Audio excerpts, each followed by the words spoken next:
Oi, gente, meu nome é Julia Ingrid, eu sou a monitora de imunologia da sede Benfica. E essa é a nossa nona aula, que é sobre mecanismos efetores da resposta imune, as citocinas. Como é a nossa primeira aula de citocinas, essa aula é uma aula bem introdutória, bem tranquila.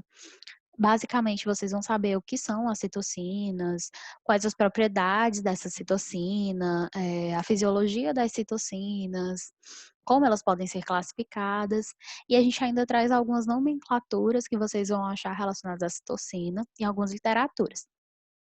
Mas vamos lá, vamos começar. O que são citocinas? Citocinas, elas são proteínas mediadoras da resposta imune.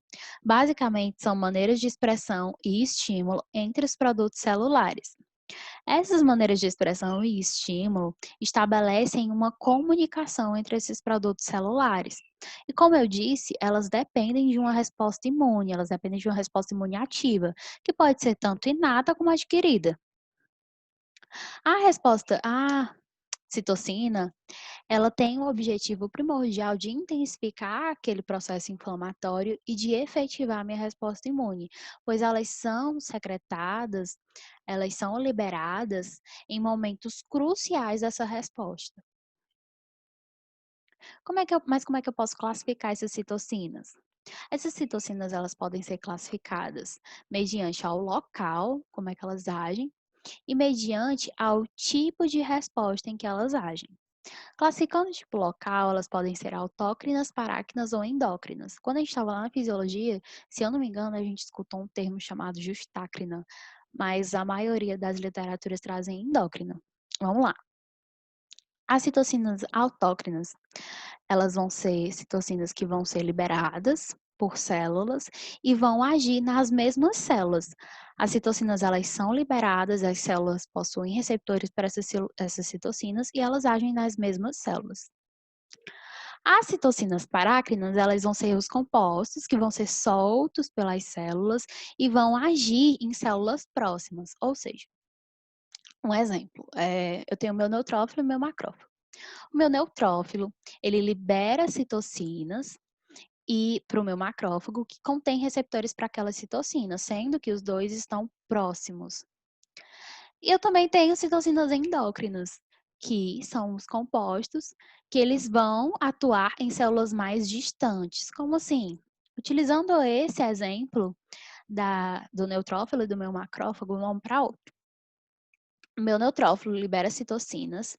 Essas citocinas, elas correm pelos vasos sanguíneos e chegam aos meus macrófagos mais distantes, que possuem receptores para aquelas citocinas. Então, na endócrina, eu tenho ativação de células mais distantes pelaquela citocina. E vamos agora classificá-las pelos tipos de imunidade. A gente pode classificar por diferenças em imunidade inata e adquirida. Como a minha imunidade inata é uma imunidade, uma resposta não específica, então as citocinas, elas vão começar a ser produzidas no local da lesão, naquele ponto de agressão. E elas vão intensificar a inflamação e auxiliar na chamada da demanda celular ao local de infecção. Já na minha adquirida, por ser uma resposta específica, então elas vão ser intensificadas, a produção dessas citocinas vão ser intensificadas a partir da ativação linfocitária e vão auxiliar na estimulação do processo de fagocitose, na demanda celular ao local de infecção, na superativação de algumas células, tudo que contém num processo de resposta específico.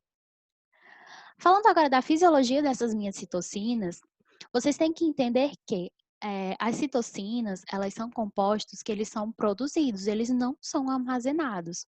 É tipo leite mamário, quando a gente estuda sobre a amamentação e tal, a gente sabe que as glândulas mamárias, elas não armazenam leite, elas são produtoras. A partir de um estímulo, eu tenho a produção daquele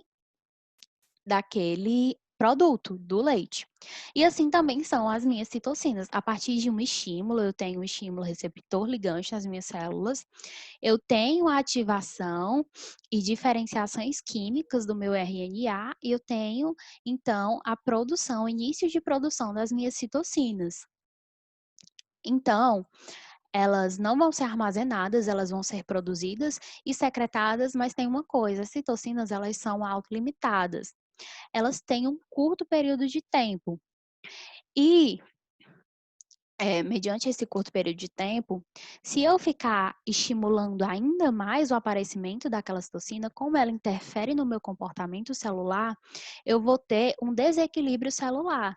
Então, por mais que ela tenha um curto limite de tempo, eu não posso ficar superativando aquela citocina o tempo todo, porque isso afeta totalmente o comportamento da minha célula.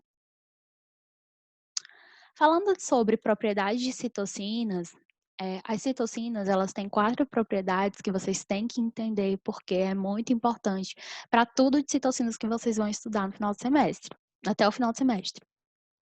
Então, existem essas citocinas, elas podem ser pleiotropistas, elas podem ser redundantes, elas podem ser sinérgicas, elas podem ser antagonistas. Quando eu falo de pleiotropismo, eu falo de citocinas multifuncionais. Quando a gente vê uma coisa multifuncional, quer dizer que aquilo ali serve para várias coisas. Então, as minhas citocinas multifuncionais, elas vão ser citocinas que vão gerar altas inflamações, elas têm alto índice de reações, elas geram várias reações, e elas podem ser produzidas em qualquer local do corpo, elas podem ser produzidas em vários locais. Já as minhas citocinas redundantes são citocinas diferentes que têm efeito semelhante, ou seja, eu tenho uma citocina que ela é pró-inflamatória e eu tenho uma citocina multifuncional, que ela não é só pró-inflamatória. Ela é pró-inflamatória, ela superativa os macrófagos, ela causa quimiotaxia.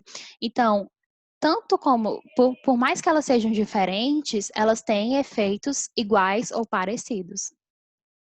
As minhas citocinas sinérgicas, citocinas, são citocinas que, quando são associadas, elas são mais potentes, ou seja, eu tenho uma citocina pró-inflamatória limitada, eu tenho outra citocina pró-inflamatória limitada. Se elas forem ser estimuladas e produzidas e estimuladas de formas separadas, a ação delas é mais limitada, mas quando elas são produzidas e estimuladas juntas, a ação delas é muito mais potente. Já as minhas citocinas antagonistas são citocinas que, ao serem ativadas, vão anular o efeito das demais. Ou seja, eu tenho uma citocina pró-inflamatória no início de uma reação.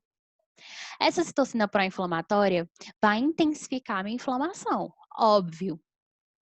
Mas já no final dessa resposta, eu tenho o aparecimento de citocinas anti-inflamatórias que vão anular o efeito da minha pró-inflamatória. Ou seja, a anti-inflamatória ela vai ser antagonista da minha pró-inflamatória. Tá entendendo? E agora a gente vai falar aqui por último na nossa aula sobre essas nomenclaturas das citocinas. Como eu disse, a gente trouxe essas nomenclaturas porque são coisas que vocês vão ver o tempo todo em literaturas e elas sempre se referem a citocinas, e é muito legal saber. As minhas interleucinas, por exemplo.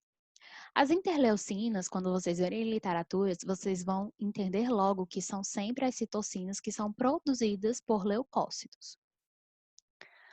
O meu interferon, ele vai ser a minha citocina que vai estimular, que vai desencadear, que vai aumentar os processos inflamatórios, sendo muito atuante em infecções virais e bacterianas. Já as minhas quimiocinas, elas são, chamam elas, por exemplo, de pequenas citocinas, mas elas são basicamente os fragmentos de citocinas que estimulam a minha quimiotaxia. O que é a quimiotaxia? É a chamada de células àquele local de infecção.